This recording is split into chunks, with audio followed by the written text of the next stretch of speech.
We see a man walking down the road toward the forest at the start of the film. Suddenly, someone opens a knife behind him and then attacks him violently. The attacker consumedly stabs the man with the knife and then drags him to a van. After it, the scene divides and we see a van the next morning. This is Keith's van, who has come to the forest with his family for camping. Keith cooks food for his family and they start consuming, but his daughter Amy had refused to consume. She talks to someone on the phone and goes into the forest. Meanwhile, the two men who live nearby come to them. They were asking Keith about their companion, the same man whom we saw being murdered at night. When Keith replies, "No, sorry, we didn't see anyone. We have just come for camping." It was clear that Keith was ignoring them, but then his son comes and gives them chocolates. They take the chocolates, and in the meantime, Keith's daughter Amy also comes here. Keith tells Amy to go and sit in the van. As they see Amy, the boys say, "Why don't we look at your van? We suspect that our companion will be in your van." Keith handles this situation calmly and says sorry, but now we are in a hurry. Hearing this,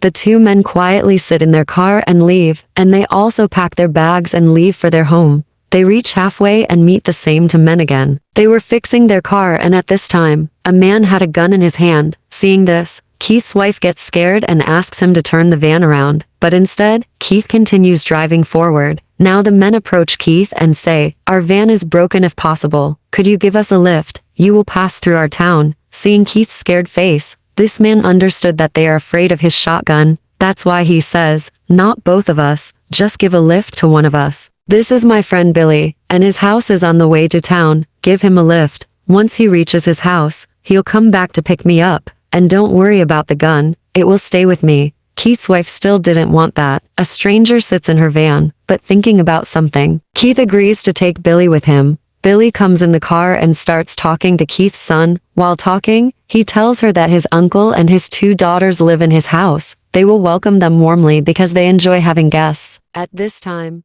Keith's son had a notepad in his hand which he snatched, and seeing this, now he is surprised because this is the notepad of his companion, who is missing from the night, and we know that he is dead. Before Billy could understand this reality, Keith's son, without wasting the time, stabs him in the shoulder with two knives and kills him. Now a big twist in the story is revealed. That the family that seemed innocent to us, actually, this is a family of dangerous serial killers. Everyone in the family is a serial killer. The man killed that night was also by Keith's son. The MacCaull they were consuming during the camping was also that of a human. In simple words, they are serial killers, but also cannibals. For example, people who consume humans, but no one doubts them, looking at their appearance.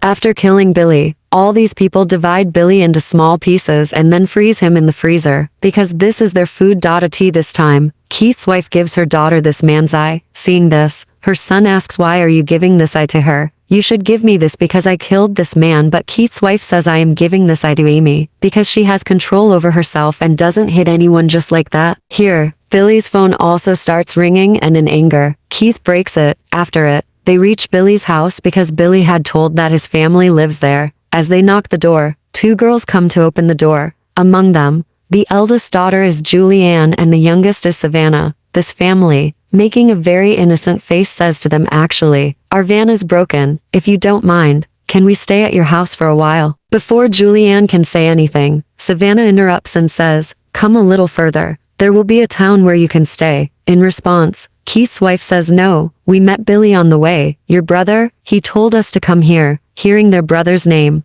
they bring them to the house. They give them food, but they don't like it because they consume humans. How can they like ordinary food? After this, Keith says, "If you don't mind, I want to use your phone." Then Uncle says, "Actually, there is only one phone in our house, which is with Billy. If he comes, he will make you talk on your phone and will take you to your destination." While consuming, Savannah asks him a lot of questions like, "If you met Billy on the way, then why didn't he bring you home?" Then Keith's wife says he was walking and going back to the road for helping his friend. He just told the address of his house and left, but Savannah's questions were not coming to an end. Being tired of her questions, they take out their weapons to kill Savannah in anger. But then, there is a knock at the door, and a well-built man comes to their house. Seeing him, they all get scared because confronting and fighting such a person is always difficult for them. This is Julian's fiancé, and seeing him, they hide their weapons again. The scene divides and we see Billy's friend whom they left on the road. He kept calling Billy, but Billy's phone was switched off. Now he was scared, and then a policeman comes to him who offers to give him a lift. But this man has refused because he doesn't like this policeman. As the policeman leaves, this man starts vomiting, and that too because of the chocolate that Keith's daughter gave him. The scene divides and we are shown the scene of Billy's house. In this house, when Amy goes to the washroom, by mistake Billy's eye which his mom had gifted her fell in the bathroom, and she came out of the bathroom without noticing. She sees Savannah outside the bathroom to whom she starts attracting like a couple. Meanwhile, Julianne comes here and tells them that it's time to sleep. Before going to sleep, Savannah plays piano, which impressed Amy as well. After this, everyone went to sleep in their rooms. Keith's wife was worried because she didn't want to kill any family. They had made their rules that they only kill people who were a burden on this world, who did bad things. They had never killed any innocent, healthy families, and today they were going to do the same. Then Keith relaxes his wife and says, "Don't think much about them. They are a burden on this world. Look at their life standard. No life aim, no goal. Don't worry, everything will be fine." After this, Keith goes to his son, about whom we already know that he is very emotional. He says to his son, "You killed Julianne, but I will kill her fiancé because he is a strong man. You don't have to do anything before my signal because there will be chaos." There was Amy in Savannah's room watching Savannah's awards, which she had won by a long shot. Her aim was very accurate. They were talking. Meanwhile, we see that Keith has reached Savannah and Julianne's dad's room to kill him. Julianne's dad, when feels uncomfortable in his room, he tries to scream, but in the meantime, Keith kills him while stabbing an axe and silences him forever. Keith's son attacks Julianne's fiancé alone. At the same time, when he was vomiting, Keith stabbed his shoulders. As he turned back, Keith's son stabbed him in the chest, slit his throat, and then stabbed him in the neck, killing him. Although Keith has forbidden him to do this, but still he killed such a strong man so easily. He should get its reward. So Keith divides that man's tongue and gifts it to his son. When Amy went to sleep with Savannah, she tried to kill Savannah with her knife. Savannah was unaware of this plan. As she pushes Amy, her knife hits herself. Seeing her injured, Savannah panics and temporarily bandages her wounds. Then she leaves the house to get first aid for her. Seeing this girl caring about her so much, Amy feels bad that will she end this girl. We see that Savannah, who went to get the first aid, sees their van. So she went into the van and found Julianne's fiancé's body in the van. Seeing this, she realized that this whole family is of serial killers and they have come to end them. The scene divides and we see Julianne went to the washroom to vomit and finds Billy's eye that Amy dropped by mistake. Seeing this, she understands there is something wrong and their life is in danger. She goes to her dad's room, being scared, but sees that they have ended her father too. Here, when she shouts, Keith comes and takes her away, covering her mouth with his hand. He takes Julianne to his wife and asks her to kill her, but his wife isn't ready to kill her. Before that lady kills Julianne, suddenly, an arrow stabs her neck, because Savannah, after knowing their truth, has picked up her weapon from her room. Amy also arrives after hearing the noise and goes crazy upon seeing her mom dead. She thinks if she would have killed Savannah on the bed, her mom would be alive, but it wasn't too late yet. The rest of the people had to escape, so they planned to kill the girls and leave after setting the house on fire. They now start torturing Julianne so Savannah will reach here after hearing her screaming. Savannah comes here, but cleverly, there was Keith's son under her control, on whom's neck there was her knife. A twist reveals here that Savannah has called the police from their phone. When Savannah puts a knife to his son's neck, Keith takes her sister under his control, holding a knife to her neck.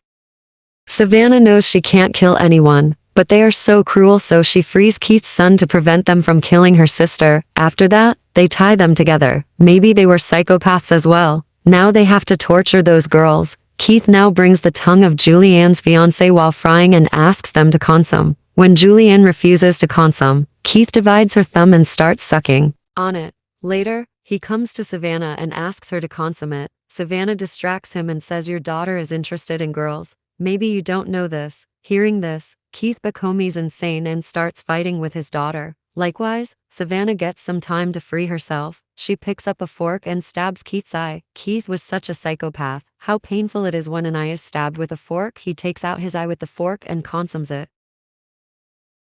During this fight, Billy's friend comes, whom they left on the road. He finds out that there is something wrong and he comes to Billy's house to check this. But seeing this situation, he starts fighting Keith. On the other side, we see Keith's son sprinkling kerosene oil on the house. He also sees this man and comes inside the house, and Savannah controls him. Savannah first takes him to the kitchen and burns his hand and then throws boiling water on his face.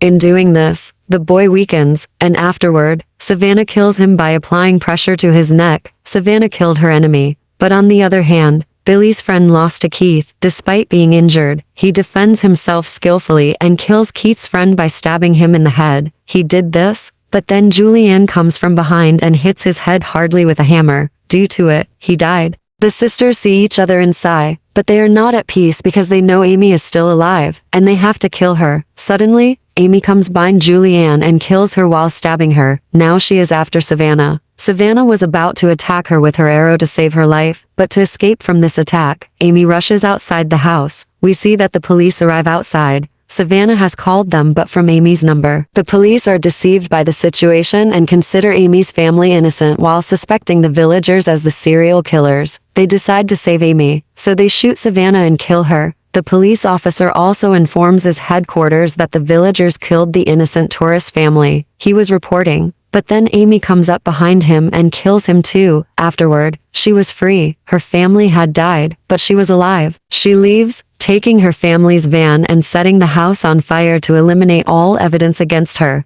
The story concludes while showing this. If you like this video, please subscribe to my channel. Otherwise, I will tell your mother everything about you.